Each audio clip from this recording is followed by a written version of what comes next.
va diriger les États-Unis 2 fois à la prophétie. 2 ans avant que Trump ne vienne sur la scène politique, Dieu me l'a montré dans une vision. Je l'ai vu, je ne le connaissais pas, je n'avais jamais entendu parler de lui. Mais Dieu m'avait dit, cet homme va diriger les États-Unis 2 fois. Quand il s'agissait de choisir qui allait représenter le représentant du parti des Républicains, j'ai vu cet homme en train de parler et j'ai posé la question, qui est cet homme qui n'arrive pas à contrôler sa bouche? Il parle, il raconte tout et n'importe quoi. Et je me demandais, mais comment est-ce que cet homme s'est retrouvé dans l'équipe des personnes qu'on veut établir aux États-Unis?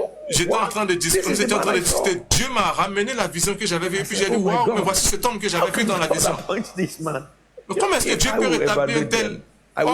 si moi je devais établir ces personnes, je n'allais jamais établir cet homme-là, même le gouverneur de son État, parce que la manière dont ce monsieur parlait, mais Dieu m'a dit, j'ai établi cet homme, Donald Trump, à cause de sa bouche. Il va dire à ce pays, d'ici la fin de cette année, le gouvernement de cette nation changera.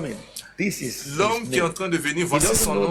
Il ne le connaît pas, mais dans son esprit, il va le recevoir. Et il va le dire au pays.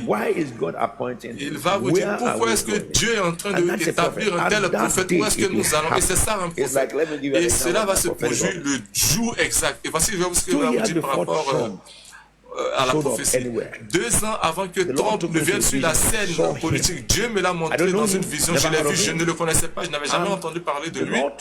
Mais Dieu m'avait dit, cet homme va diriger les États-Unis 2 fois. Et donc je l'ai regardé. Et donc il n'avait rien.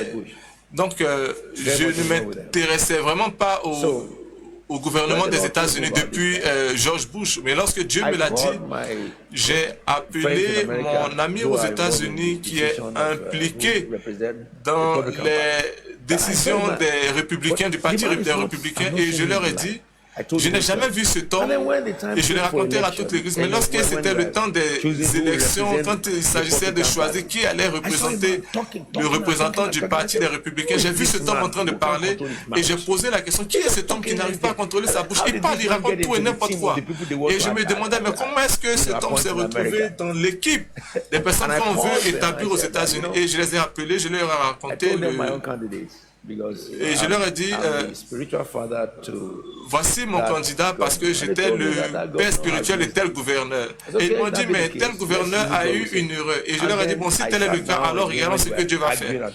Et je me suis assis et lorsque j'étais en train de discuter, Dieu m'a ramené la vision que j'avais vue. Et puis j'ai dit, waouh, mais voici cet homme que j'avais vu dans la vision. Mais comment est-ce que Dieu peut rétablir un tel...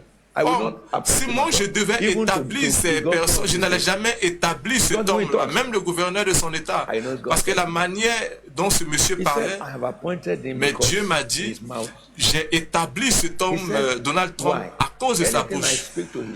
Parce que Dieu m'a dit, je le fais parce que tout ce que je lui dis de faire dans son esprit, il va le faire, il ne va pas discuter.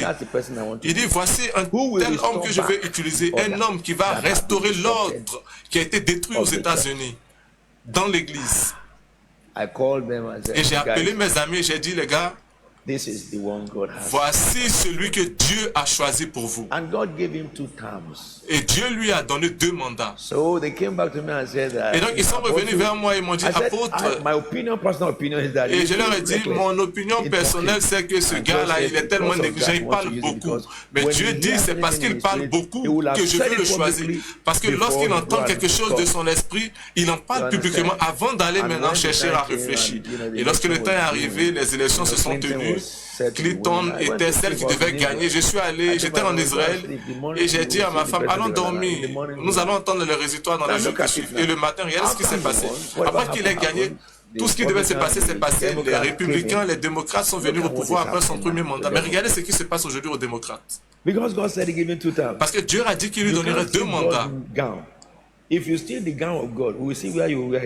vous ne pouvez pas voir le vêtement de Dieu. Si vous voyez l'âme de Dieu, et il ne s'agit pas avec Dieu du fait s'il aime ou pas.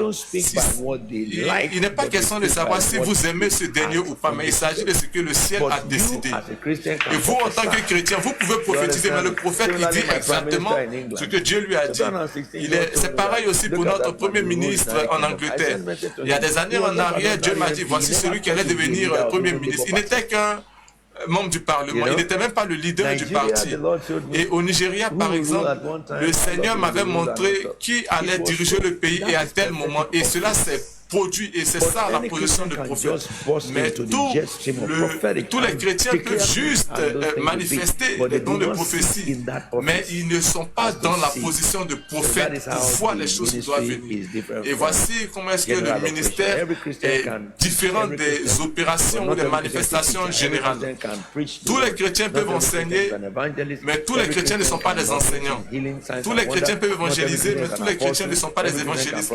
Tous les chrétiens peuvent prophétiser, mais tous les chrétiens ne sont pas des prophètes. Tous les chrétiens peuvent prendre soin des brebis, mais tous les chrétiens ne sont pas forcément des pasteurs. Donc c'est ainsi que les choses fonctionnent.